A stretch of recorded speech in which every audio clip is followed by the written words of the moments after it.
Hey guys, welcome to G&P Custom Fabrications. It's been a while since I really did a lot on here, but I thought I would take you along on this little journey. I was pretty satisfied when I first started doing the wiring on Sketchy. I felt like I had kept it pretty minimum.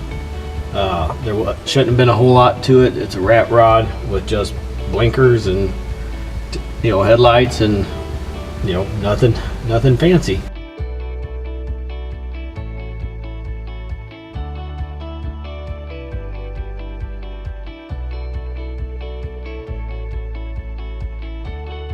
And somehow I still ended up with all this stuff. My plan is, and I'll show you more on it. I'm in Rat Dooley now, and I'm going to show you the way I plan on doing Sketchy's wiring system. I had been fighting with issues with Rat Dooley not charging and not being consistent, and just different issues with the wiring in general. And a lot of that's because I was kind of building it as I go. As I'd add stuff, I'd throw more wires in, and everything was just kind of everywhere. And I tried a couple times to clean it up and make it work better, and I just wasn't gaining much in the layout and in the design. Then when I came up with this idea, it just seemed to work a whole lot better. And when I decided to go this route, I don't know where the idea came from. I'm sure I've seen it done other places. It's kind of more like what factory would you do with the use of relays. I was running everything through the ignition switch, and I don't know what the ignition switch was rated at, but I felt like that's kind of a lot of current, especially on the truck where you have the fuel injection going through it. At times I'd have compressor running, and I had a lot of current draw through it, and I don't know what it was designed for, but I felt like I was kind of pushing it. Plus it seemed like it wasn't keep my battery charged up. We'd go places no matter how far I drove. It seemed like it always ran the battery down, and the alternator always tested good.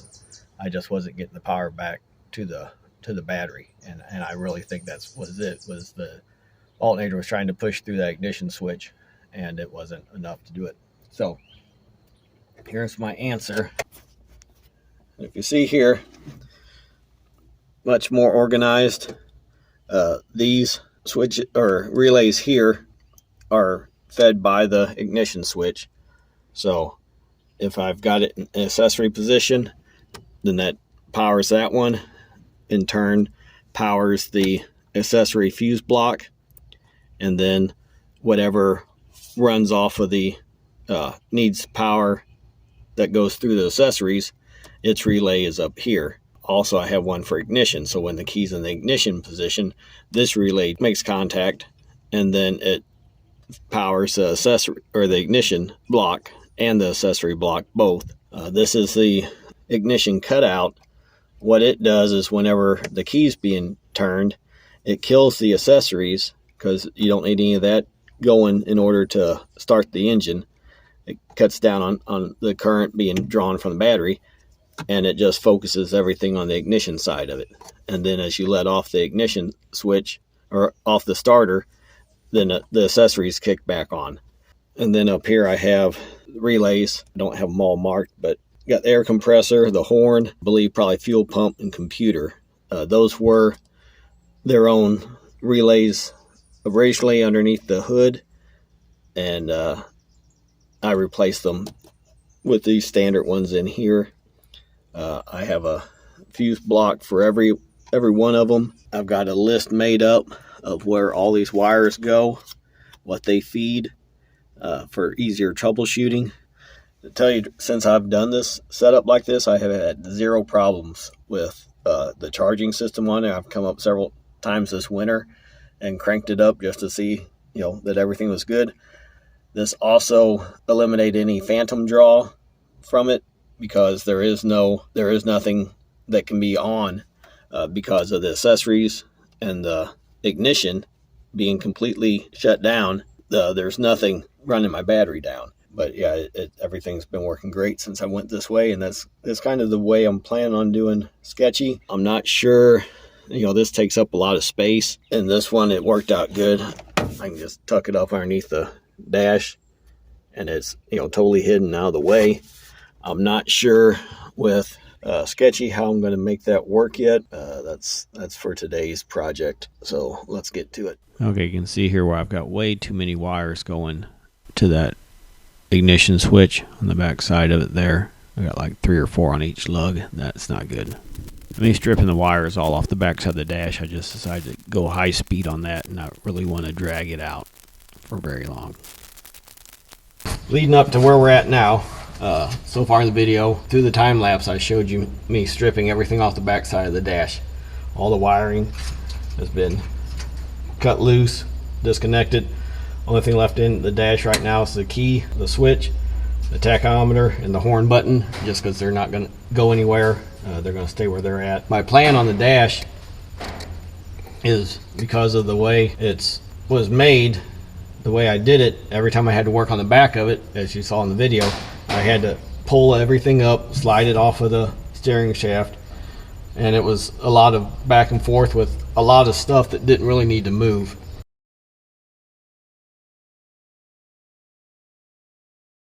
Okay, you can kind of say out with the old and in with the new. That's as far as I got on the way I was planning on doing it. And then that creation over there is what we're going to. Okay, what started out as a simple rewiring and reimagining the way I was going to do it has, well, it kind of turned into a makeover. You can see that's not the way the dash was when I took it out, going all the way across, and it was up here, and I was having to pull anytime I made any changes to troubleshoot or to change a fuse or anything. I had to take the whole panel off, take the whole dash off, and it was a big mess. I didn't like the way my gauges were laid out. I had tachometer over here, I had my air fuel hanging down below, and it was just a mess. And so I took the opportunity, since I was redoing it, to go ahead and change things up. And another thing, that with the limited leg room that I have, that dash made it even more difficult because of it being down so low. I was hitting my legs on it, so this design seemed to work out a whole lot better. Got everything where I can see it. The shifter is kind of in the way, but not bad. I can still see the tachometer fine. You see it from my point of view. Plus, now I've added a boost gauge. I wasn't thinking whenever I laid out the cluster down here to leave room for it, and it can't go right there because I have a terminal strip right there. I've got room for another switch. These are all the switches I had on the other one, and I don't know what I'm going to use that last spot, but I've got it available. I've got fuel pump, headlight, of course ignition, and that's auxiliary fan switch. I still have a rat's nest back there behind it. That's what I'll be sorting out next. I still have a lot to do as far as where I'm going to mount the fuse blocks. I'm running 3 of them, just like on the rat dually setup, and so I'll set this up here, and you can see as far as ease of removal. Just have to take those 2 screws out, and you can see here I have my terminal strips all lined out for the tachometer. These wires here, this is for my temperature gauge, and this is my air fuel. There's a bunch of wires that plug into that, and then down here I have my ignition switch, the 4 terminals on it, and then this down here is the terminal strip for the switches. Will be signal in and out. These will be going to relays, to power on relays that will go to the fuse blocks, but I haven't figured out placement on those yet. So that will be my next step, is try to figure out where I can mount the fuse blocks to where they're easy to get to, and but yet they're not in the way. So that's going to be my next step. But you can see I've got it all laid out pretty clean, and hopefully it all continues to make sense. I've got it marked here: fan switch, headlight switch, and fuel pump switch. And now I just have to go back and figure out how to redo this, which I think there's some of that I can get rid of because I was running trailer harness for when I was towing Sketchy.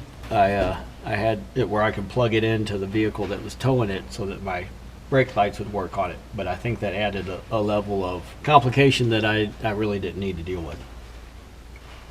So I figure out where that's at and remove that wiring. That will help thin it out, and then I can go from there. I'm gonna need another terminal strip, I know, to tie into the blinkers here, turn signals. I have to get my schematic out and figure out what those were again. I didn't know. I marked like 3 wires before I took it apart. Everything else I'm gonna have to retrace and figure it all out. But it's all good. Not nothing I haven't been through before. But anyway, yeah, I've got 3 of these fuse blocks. Probably didn't need more than 6 circuits. This is what I have on the Rat Dually, is 3 of these. I may have 8 circuits on each one of those. 10 probably overkill. Okay, so I'm getting ready to put the center console in place on Sketchy. You can see the wiring. I won't say nightmare, but yeah. But yeah, my goal whenever I decided to do the center console instead of the big dash like I had was to squeeze everything in back behind there the way I wanted it, with relays for the supporting the ignition switch. I just wanted everything to be cleaned up and orderly and labeled, which I have now. And I think I'm going to be pretty happy with the outcome. I think if I have any troubleshooting issues in the future, I'll be able to address it. And if I have any desire to expand, like I want to mount a couple power ports to run phone chargers off of, which I don't have any right now, but when I get those to add on, it will be a straightforward, easy addition. Yeah, I've got a lot of time into this. To say it wasn't well thought out, I thought about it a lot. It seemed like it was kind of organic in the nature of it and the way it grew. Built on one layer, my mind was working on trying to figure out the next bunch of problems. As in, okay, I've got the front part done with the gauges in it and the switches. Okay, now I need fuses, and now I need someplace to mount the relays, and now I need terminal strips so I can tie it all in together. And through the course of it, that's what I ended up with. I've got the front. You can see the base here that sports the gauges, which you'll see better once I stand it back up. Then I've got this layer here, which holds the fuse blocks. Then down here, you can see the row of relays going across underneath this layer here. You can kind of see it here on the side. Plus I have for my dimmer switch and my blinkers, which isn't really a relay, but and I have a terminal strip. So if at any time I need to pull this apart, I have a list of all my terminals right there where everything goes, and down here is my list of fuse blocks and where everything is on it. So yeah, I'll clean it up, make it a little more. I'll put it in the computer like on an Excel spreadsheet and make it readable, and maybe do a laminated copy to keep in the shop or in the toolbox. But yeah, I was overall pretty happy with the way it's turned out so far. I just really doing things right. And in studying scripture, James says, and I'll put the verse down below, I'm going to paraphrase, but to know to do better and not do it, that is a sin.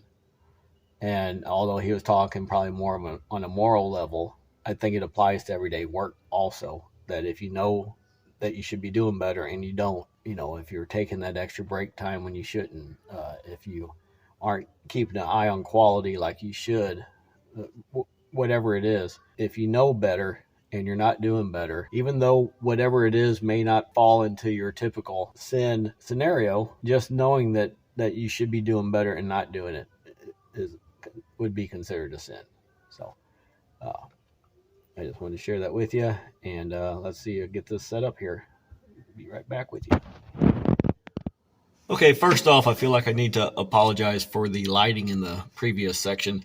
I hope I make up for it by being thorough on this part. Trust me, it works. Everything works as intended. But yeah, it went back in fine, and it accomplished. Everything seems to be working right. Everything, the blinkers, brake lights, headlights, every system seems to be working as it's supposed to be working. So, success. It took a little longer than I had anticipated, but that being said, it's not been without its casualties. I guess one way to put it.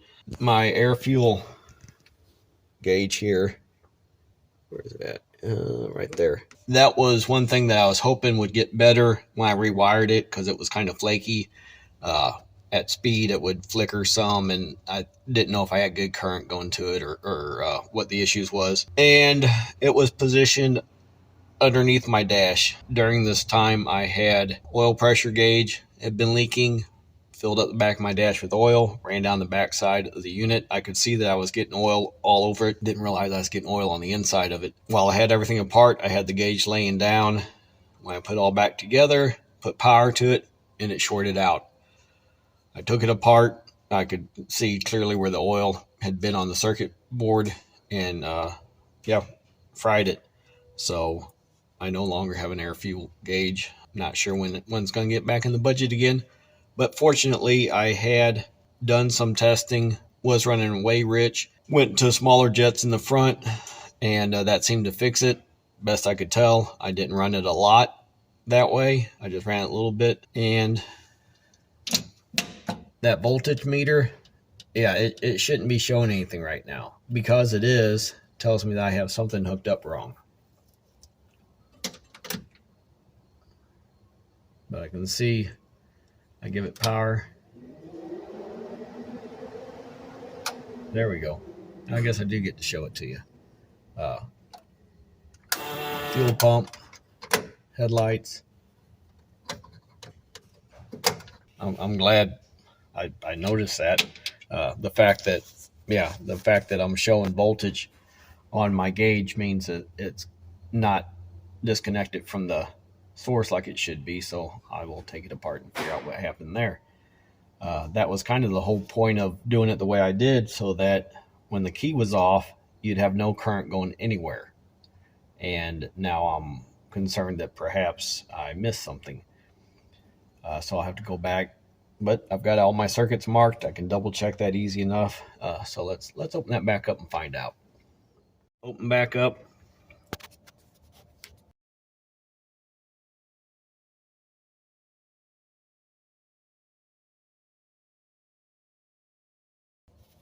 As you can see.